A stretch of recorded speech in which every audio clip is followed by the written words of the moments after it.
Un fluido es una sustancia que puede fluir y adaptarse a la forma del recipiente que contiene. Eso incluye tanto los gases como los líquidos. A diferencia de los sólidos, los fluidos no tienen una forma definida, sino que se adaptan, pero se tienen volumen. Los líquidos, o tienen a ocupar todo el espacio disponible, en este caso serían los gases.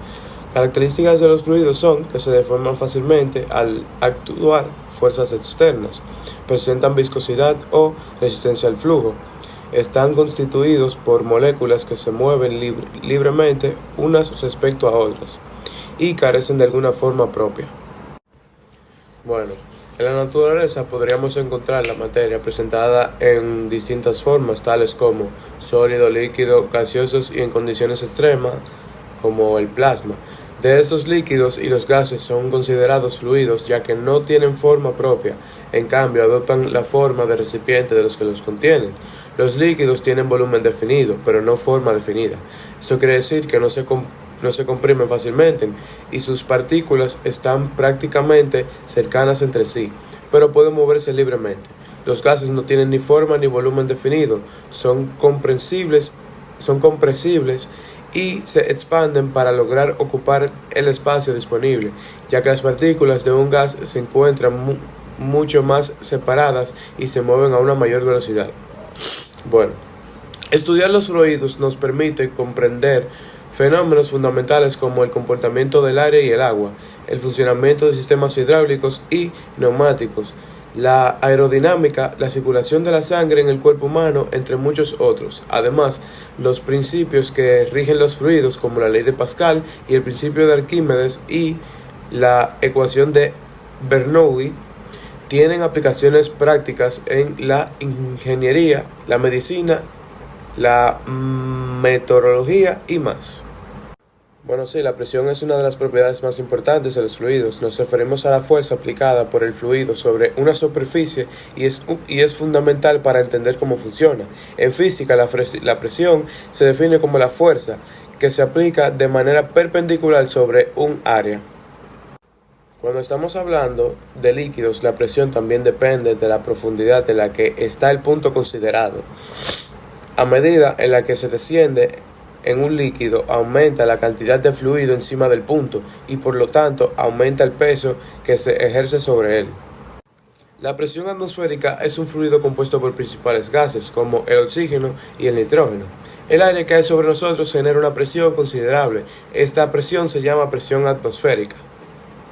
También vamos a hablar sobre la ley de Pascal, que el físico Blaise Pascal descubrió que un fluido incompresible, alguno como un líquido, la presión ejercida en un punto se transmite por igual en todas las direcciones. La ley de Pascal dice, un cambio de presión aplicado a un fluido encerrado se transmite sin pérdida a todas las partes del fluido y a las paredes del recipiente. Algunas aplicaciones de la ley de Pascal son prensas hidráulicas, gatos hidráulicos para levantar los autos, obviamente, y sistemas de frenos hidráulicos. Bueno, la densidad de los fluidos. La densidad es una propiedad fundamental de la materia, especialmente en el estudio de los fluidos. Se relaciona con cuánta masa hay contenida en un volumen. Esta característica es clave para expresar fenómenos como la flotación, el empuje y el comportamiento de diferentes sustancias en contacto entre sí. La densidad se define como la masa de un cuerpo dividida por su volumen. En los líquidos la densidad depende de la naturaleza del líquido y a una menor medida de la temperatura, mientras que en los gases la densidad depende de la presión y la temperatura, por lo cual depende variar considerablemente. Bueno, sí. Si un objeto tiene menor densidad que el fluido en el cual se encuentra, flota. Si su densidad es mayor, se hunde. Esto está relacionado con el principio de Arquímedes. Una pequeña conclusión sería que estudiar los fluidos es esencial para entender muchos fenómenos naturales y aplicaciones tecnológicas. Propiedades tales como la presión y la densidad nos permiten explicar desde la flotación de un objeto hasta el funcionamiento de sistemas hidráulicos. Tanto los líquidos como los gases tienen un papel bastante importante en este estudio, ya que son esenciales en la vida cotidiana, pero por ello, los fluidos son una parte fundamental de la física y de nuestro entorno. Muy buenas, en el video explicativo de hoy estaré hablando un poco sobre los fluidos, sus principios y la tensión superficial de estos. A la hora de hablar de los principios de los fluidos, existen 4 de esos que son fundamentales. A continuación, yo, Igor Baza, estaré hablando detalladamente sobre cada uno de ellos. El principio de Arquímedes. El principio de Arquímedes afirma que cualquier tipo de cuerpo sobre el cual el cuerpo esté completamente o parcialmente inmerso en cualquier tipo de fluido puede llegar a estar sujeto a una fuerza ascendente o de flotación igual al peso del fluido desplazado por el cuerpo. Este principio es el que nos explica o abarca o nos hace entender el por qué algunos objetos flotan sobre el agua y el por qué nos sentimos que estos son menos pesados a la hora de cargarlos bajo el agua. Por ejemplo, cuando te cargan a ti mismo, o sea, tu propio peso bajo del agua, no pesas tanto como si te cargaran afuera.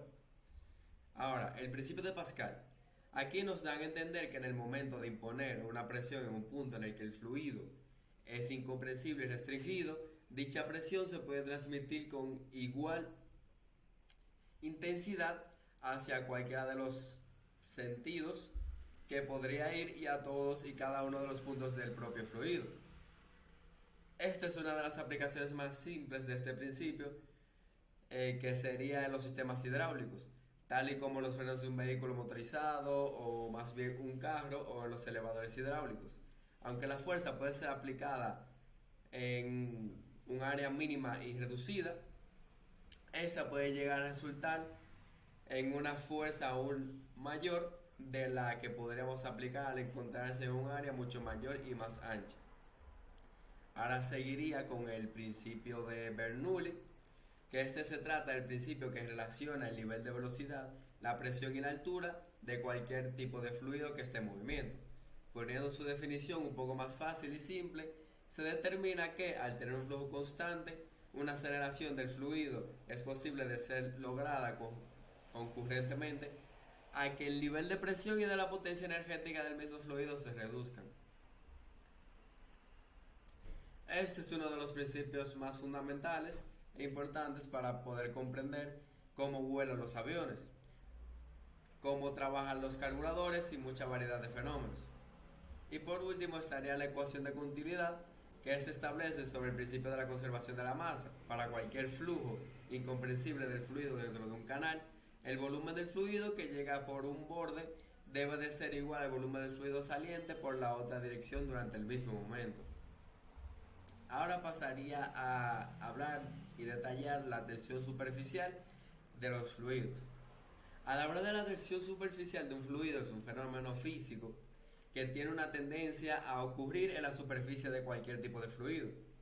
Esto se debe a que las fuerzas de atracción o cohesión entre las moléculas dentro del líquido, en la parte interna de los líquidos, cada molécula está rodeada por otras numerosas moléculas que vienen de todas las direcciones, lo que resulta en una aplicación de fuerza neta cero. No obstante, en la superficie de estos, las moléculas son atraídas por las que se encuentran debajo y a los lados, lo que logra una fuerza neta hacia el interior del líquido. La fuerza neta, esta misma causa que la superficie del líquido llegue a convertirse en una membrana elástica, la cual puede tender a contraer si llegara a minimizar su área superficial. Por esta razón es que las gotas de cualquier líquido puedan tener forma esférica o circular, ya que el círculo o la esfera es la forma geométrica que tiene la menor área superficial para cualquier tipo de volumen dado. A continuación les estaré dando algunas de las manifestaciones y las diferentes consecuencias de la tensión superficial. La formación de gotas. Los líquidos se aprietan para formar gotas. Esto se debe a la tendencia de que su superficie tiende a minimizar el área. La capilaridad, la cualidad que tiene un líquido para ser capaz de subir por un tubo estrecho, capilar, es debido a la combinación de la tensión superficial y a las fuerzas de adhesión entre el líquido que se esté usando y las paredes del tubo. La flotación de objetos ligeros. Un objeto de bajo tamaño o sin prácticamente peso, como las agujas o algunos tipos de insectos, Los insectos pueden flotar encima del nivel del agua, esto gracias a la tensión superficial. La resistencia a la penetración. La superficie de cualquier líquido puede proporcionar cierta resistencia a ser penetrada por algún objeto. Burbujas. Cuando se forman burbujas se debe a la tensión superficial, ya que se está tratando de reducir el área del líquido que contiene el gas. La cantidad de la tensión superficial puede llegar a estar determinada por varios factores muy importantes: la naturaleza del líquido, el medio circundante, su temperatura, la presencia de solutos, que es la disolución de algunos materiales que pueden llegar a abaratar al máximo la tensión superficial de cualquier líquido. En resumen, la tensión superficial de los líquidos es un fenómeno muy importante en la mayoría de los procesos naturales e industriales, desde el momento de los movimientos de los fluidos en las plantas hasta la producción de productos como pinturas o detergentes. Y por último, pero no menos importante, estar hablando sobre el caudal. ¿Qué es el caudal? El caudal es un término que nos informa de cuánto volumen de gas o líquido influye por una zona en un periodo de tiempo. Es una forma un tanto muy práctica de saber el flujo de los líquidos o gases, como el agua dentro de una tubería eléctrica, el aire dentro de un ventilador o incluso la sangre en las venas.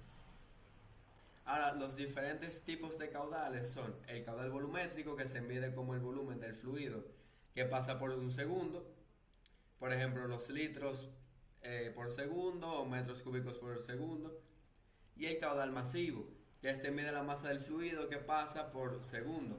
Es útil cuando el peso del fluido importa, como en sistemas industriales o con los gases. Y hasta aquí estaría mi parte. Muchas gracias por su atención.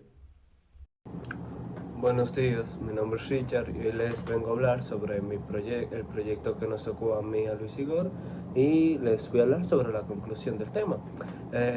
Nuestro proyecto se basa mayormente en lo que sería el proceso de los, bueno, no proceso de los fluidos, sino lo que podemos hacer con fluidos mayormente. Por ejemplo, nosotros hicimos un elevador, el cual se mueve a través de jeringas con tubitos de plástico, las cuales están conectadas entre sí para ejercer la fuerza.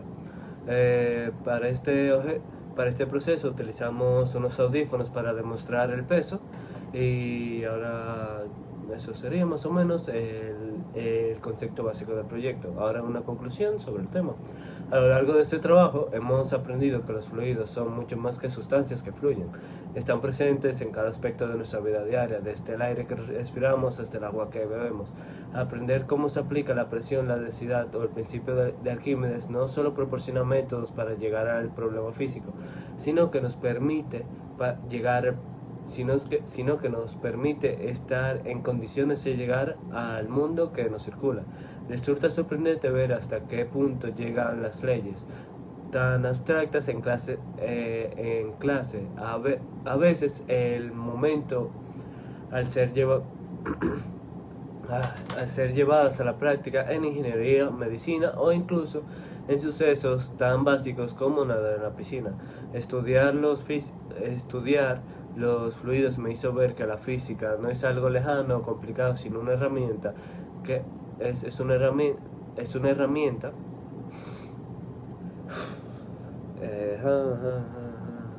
Estudiar los fluidos me hizo ver que la física no es algo lejano o complicado, sino una herramienta poderosa para entender la realidad que nos rodea y nos permite aprender muchas cosas sobre el mundo a través de aspectos, prácticas y así. Con muchas prácticas de lado que se han podido demostrar a través de estos proyectos, hemos podido descubrir cosas nuevas. Una de estas sería un elevador a través de los fluidos, el cual supongo que ya existe. Bueno, ya existe, en realidad hicimos un proyecto a base de eso. Bueno, con esto sería ya la conclusión y con esto me despido y procedo a enseñarles cómo funciona el elevador a través de los fluidos. procedemos a hacer el proceso tipo elevador, cual consiste a partir de estas agujas que están aquí, bueno, no agujas, a través de estos objetos médicos, al ejercer la presión, el líquido se comienza a mover, uno de los lados. Entonces, al hacer lo mismo en el lado contrario, podemos nivelarlo completamente. Y ya en este caso, por ejemplo, si llegamos a jalar los dos al mismo tiempo, los dos suben más rápido, ya que soy una sola persona es más complicado hacerlo. Pero por ejemplo ahí ya podemos ver cómo funciona, el cual es más un sistema de elevador, el cual permite subir cosas. Esto sería el ejemplo de nuestro trabajo final. Espero que les haya gustado. Y con esto terminamos.